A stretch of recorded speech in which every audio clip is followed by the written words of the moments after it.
कभी सोचा है कि टेक्नोलॉजी का अगला कदम मतलब नेक्स्ट बिग थिंग अगर इंसानियत के लिए एक भयानक सपना बन जाए तो क्या होगा? ये कहानी बस उसी एक रात की है जब 6G नेटवर्क के लॉन्च ने दुनिया को आप समझिए कि हमेशा हमेशा के लिए बदल कर रख दिया। तो चलिए इस डिजिटल कयामत की कहानी को शुरू से समझते हैं। तो सीन कुछ ऐसा है। तारीख थी 14 अगस्त। रात के 11:58 हो रहे थे। पूरी दुनिया में मतलब हर जगह जश्न का माहौल था।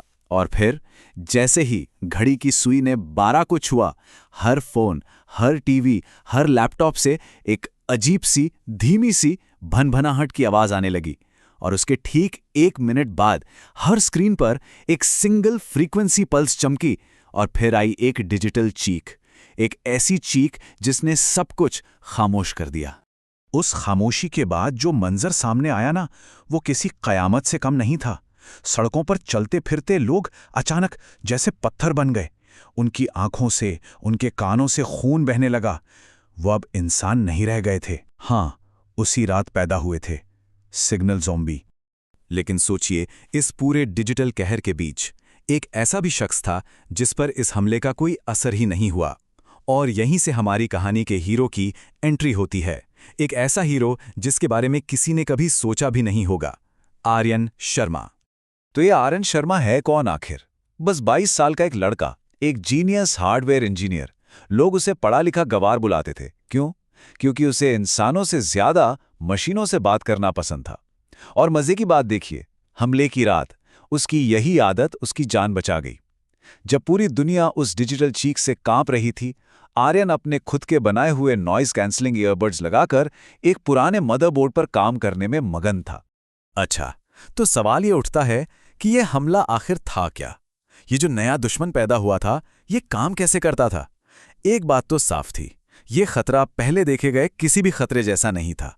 और जाहिर है, इससे लड़ने के तरीके भी पुराने नहीं हो सकते थे। देखिए, ये वो फिल्मों वाले ज़ॉम्बी नहीं थे। इन्हें किसी वायरस ने नहीं बनाया था। नहीं, इन्हें एक हथियार की तरह इस्तेमाल की गई फ्रीक्वेंसी ने अपना गुलाम बनाया था। ये एक डिजिटल इन्फेक्शन था। ऐसा समझिए जैसे किसी ने इंसानी दिमाग को ही हैक कर लिया हो। अब जहां एक तरफ पूरी दुनिया दहशत और कंफ्यूजन में थी, वहीं आर्यन का इंजीनियर वाला दिमाग फौरन काम पर लग गया। वो एक सेकंड में समझ गया कि ये कोई आम हमला नहीं, एक डिजिटल अटैक है। उसने एक पल भी नहीं गंवाया। घर का मेन पावर स्विच ऑफ किया, सारे इलेक्ट्रॉनिक डिवाइस बंद किए और अंधेरे में गायब हो गया। ये उसका पहला और सबसे समझदारी भरा कदम था।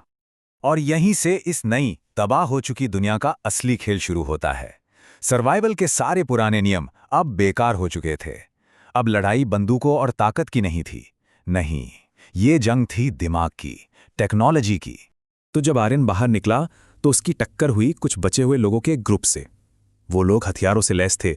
उनका लीडर चिल्ला रहा था, गोलियां चला दो। उनके लिए ताकत ही सब कुछ थी।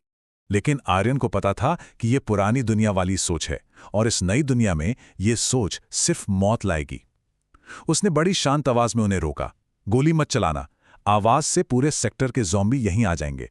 लेकिन कहने से कहां बात बनने वाली थी। तो आर्यन ने करके दिखाया। उसने अपनी जेब से एक छोटा सा डिवाइस निकाला। ये उसका अपना बनाया हुआ फ्रीक्वेंसी जैमर था और उसे ऑन कर दिया। और नतीजा, उनकी तरफ बढ़ रहे सिग्नल ज़ॉम्बी जहां के तहां रुक गए। उनके शरीर बुरी तरह कांपने लगे, मानो किसी ने उनकी पावर सप्लाई ही काट दी हो। वो हथियारबंद लोग बस हैरान होकर देखते रह गए। और तब आर्यन ने एकदम ठंडे लहजे में वो बात कही जिसने सब कुछ बदल कर रख दिया। उसने कहा, किताबें सिर्फ रटने के लिए नहीं होती, समझने के लिए होती हैं। आज तुम्हारी ताकत नहीं, मेरा दिमाग तुम्हें बचाएगा। पर यह लड़ाई सिर्फ इन सिग्नल ज़ॉम्बी से नहीं थी। जैसे जैसे आर्यन ने कड़ियां जोड़ी, उसे इस हमले के पीछे की एक बहुत बड़ी और बहुत ही भयानक साजिश का पता चला। यह 6D लॉन्च असल में कोई अपग्रेड था ही नहीं, ये एक हमला था।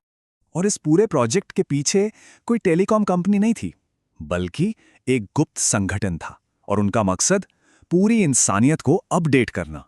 वो हर एक इंसान के दिमाग को एक सेंट्रल नेटवर्क से जोड़ना चाहते थे, एक ऐसा नेटवर्क जिसे वो कंट्रोल कर सके। और फिर कहानी का सबसे बड़ा ट्विस्ट सामने आया। एक ऐसा सच जिसने आर्यन को अंदर तक हिला कर रख दिया। इस पूरे जानलेवा सिस्टम को जो कंट्रोल कर रहा था, जो इसका पेशेंट जीरो था, वो कोई और नहीं बल्कि उसकी अपनी छोटी बहन थी, सारा। हाँ, वही सारा जो 2 साल पहले अचानक गायब हो गई थी। पर ये वो सारा नहीं थी जिसे आर्यन जानता था।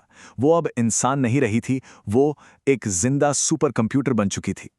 उसका दिमाग अब एक सेंट्रल प्रोसेसर की तरह काम कर रहा था, जो अकेले ही लाखों सिग्नल ज़ॉम्बी की फौज को कंट्रोल कर रहा था।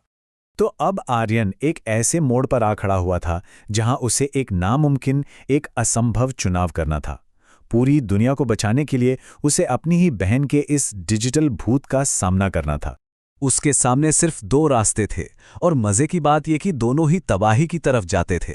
पहला रास्ता, वो पूरे डिजिटल ग्रिड को ही खत्म कर दे, जिसका मतलब था कि इंसानियत वापस पाषाण युग में चली जाएगी। या फिर दूसरा रास्ता, वो डेड सिग्नल को हैक करने की कोशिश करे, एक ऐसा कदम जिसमें उसकी बहन की मौत लगभग तय थी। और कहानी अपने क्लाइमैक्स पर पहुंचती है, शहर के सबसे ऊंचे सिग्नल कोर टावर की छत पर।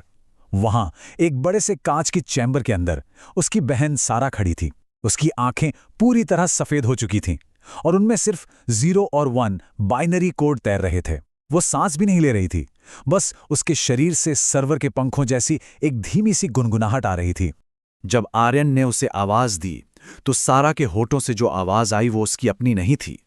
वो एक डिजिटल आवाज थी, जिसमें हजारों लोगों की चीखें घुली हुई थीं। उसने कहा, मैं अब सारा नहीं हूं, मैं क्लाउड हूं, मैं इस दुनिया का नया भगवान हूं। सोचिए, आर्यन के बारे में उसके हाथ कांप रहे थे। एक तरफ पूरी दुनिया का भविष्य दांव पर था, और दूसरी तरफ उसकी अपनी बहन की परछाई खड़ी थी। तो सवाल अब आप सबसे है, अगर दुनिया को बचाने की कीमत आपका अपना परिवार हो, तो कोई क्या चुनेगा? और ज्यादा जरूरी सवाल यह है कि उसे क्या चुनना चाहिए।